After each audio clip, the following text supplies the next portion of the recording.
Thank you very much, Riv. We're joined by High and Sneaky of Cloud9. And I got to say, that entire game was a big play.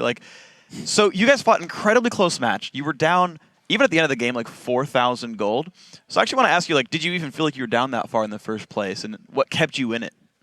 I personally didn't feel like we were that far down. I knew we were under gold after we lost that dragon fight and they took that Baron. But it wasn't enough for us not to win, basically. With Nidalee, you always have the chance of coming back, especially with Twitch.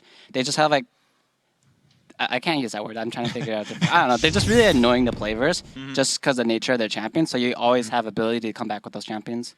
Yeah, let's talk more about Nidalee plus Twitch coming from Champion Select. Because you go with that last pick, Nidalee. Did you feel cornered into that champion? Usually people think of Nidalee as, oh, she likes to siege up, throw spears. Twitch doesn't necessarily like to siege up. How did this team comp come together towards the end of the pick ban phase this time around? Well, normally Lemon takes care of most of the picks and bans. He'll always ask us for our opinions on what champions we like. So in champions he's asking Sneaky if he likes X or Y's champion. And he's asking me if I go with this champion or this champion. So we knew when we picked those two, they'd pick TF, which we're okay with. It's good for TF because he wins that lane and he can kind of destroy Twitch. But Nidalee is really good as well, just because if you do land a key spear or you get turrets, then you can win the game pretty easily. So. And for Sneaky, about the beginning of the game, you guys went with a lane swap. There's a lot of things that go into lane swaps nowadays. Top lane matchups, duo lane matchups, also jungle starts. Can you go over why you guys went with the lane swap this time around? A lot of it had to do with the Twisted Fate and Evelynn. They have a lot of pressure early, and if you're in standard lane matchups and TF hits 6, he'll just port on you and kill you. And the same with Evelynn. She provides insane pressure with just her invisibility. So she'll run around the map, and if it's on 2v1, she won't be able to gank off, unless it's mid. And if you're 2v2, she'll be everywhere and killing your entire team. So she has a lot more pressure than normal.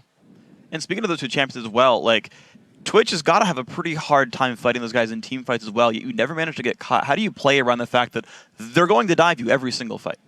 It was honestly really hard. Just having the TF in the game was really annoying because I wanted to stealth onto people and go, but I knew the fact that Twisted Fate always has his ult up. I can't go in because he'll just port on me and kill me. So I just had to play back most of that game, and it kind of changes my entire Twitch playstyle. And in teamfights, I have to be so far back and in stealth so I can run away when his port comes in.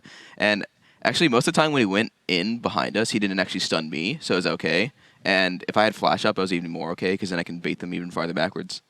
There are so many good fights and so many good objective trades in this game. It was hard to find clips, but let's bring one up onto your screen here. This is the first one. This is going to be after a mid-turret fight, and then I believe this one ends up with the High versus everybody at the Baron Pit scenario. So this turns into a really exciting scenario. Walk us through that one. So first off, we're poking. We have two of them at 50%, so we don't think they initiate, but they go for it anyway, and they get a 4 or 5 man